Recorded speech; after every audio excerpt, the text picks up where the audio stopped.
The focus of Dragon Age 2 is a character known as the Champion of Kirkwall. His name is Hawk, or possibly her name is Hawk, based on the choices you make as you build the character up. The Champion is really a character who we soon learn is almost a legend in their own time. They've risen up, they've taken on a significant role, and one thing we learned very early in Dragon Age 2 is that through choices they've made and the effect they've had on the world's standing on the brink of war. And a big focus of the game is, as a player, I'm asking you to tell me what choices the Champion made and how the world got there. And that's the player's experience. Is what we know about you is that you survived the burning of Lothering, that you are already this champion, you're already this mythical figure that people don't really know that much about.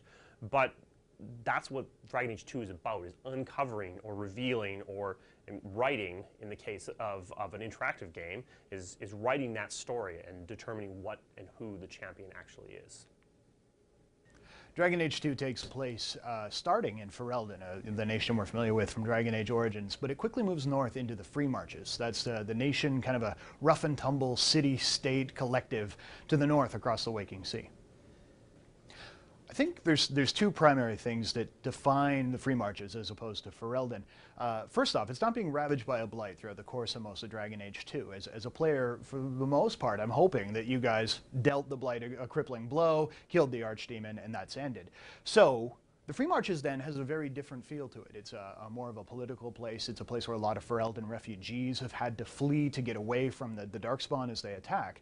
It's also, I think, a land of opportunity, a spot where, you know, the terrain is different. There's a lot of political shifts in power, and because they're city-states, not some unified kind of government under the king, it's a place where someone like yourself can rise to power. So what we're really trying to make sure that happens between the PC and the console in Dragon Age 2 is that where in Dragon Age Origins we took a game that was designed for the PC and spent a lot of time bringing it over to the consoles, and I think we did a pretty good job. What we're doing with Dragon Age 2 is that we're really trying to make sure that each experience is truly a unique experience. So on the consoles, the game is going to be extremely reactive. You'll keep that tactical choice, but the game is going to, when you push a button, something's going to happen. Something really awesome.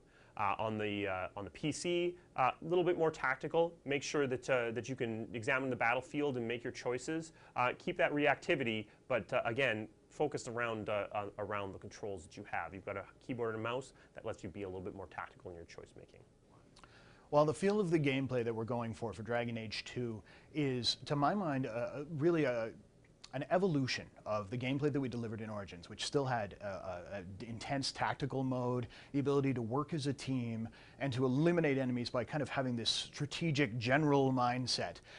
So I want you to think like a general in Dragon Age 2, but when you're fighting, I want you to fight like a Spartan. I want you to be up in enemies' faces, I want you to be taking heads off, and I want everything to feel faster. But more importantly, responsive. If I tell someone to go kill, I want them up there and fighting immediately.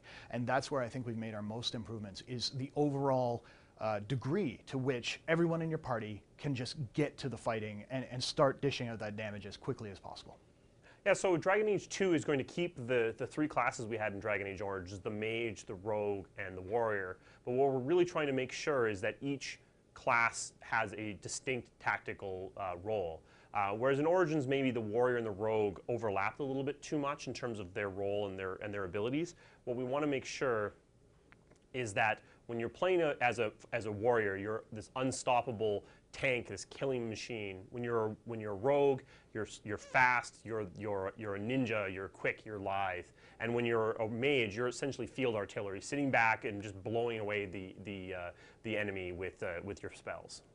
Well, we're doing something very different with the storytelling this time. So whereas a linear narrative like Origins certainly had a lot of choice, you could choose how you were going to gather your allies, what army you were going to build, this time we're using a technique called a frame narrative, in which characters are discussing the legend that you've already built up around yourself in the past tense. And as you play through the game, those narrators that live kind of outside of the story, in the frame as we call it, are reacting to the choices you're making and how you've played through the game.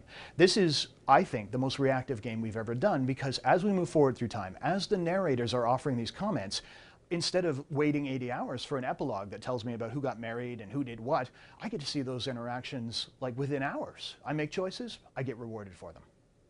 There is a story being told within a story. So a popular thing that most people have heard of is something like The Usual Suspects, where Usual Suspects is really actually about Verbal Kent telling the story of this heist that's gone terribly wrong.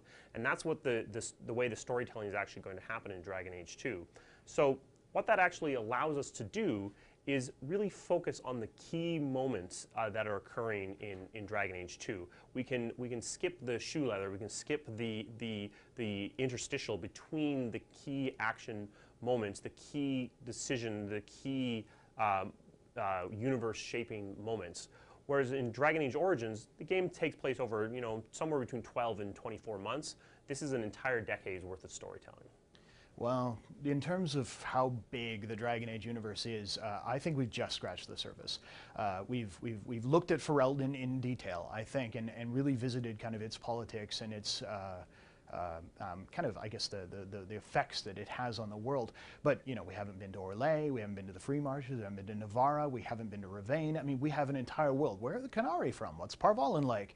So, honestly, the way I'm looking at the evolution of the Dragon Age franchise is that it's like this world that with each game, each novel, each ancillary product, we're kind of opening a window for you to look at it from a new perspective, a new way to look at Dragon Age. And this one is our chance to look at the Free Marches and really to dive into a moment of history that's very significant.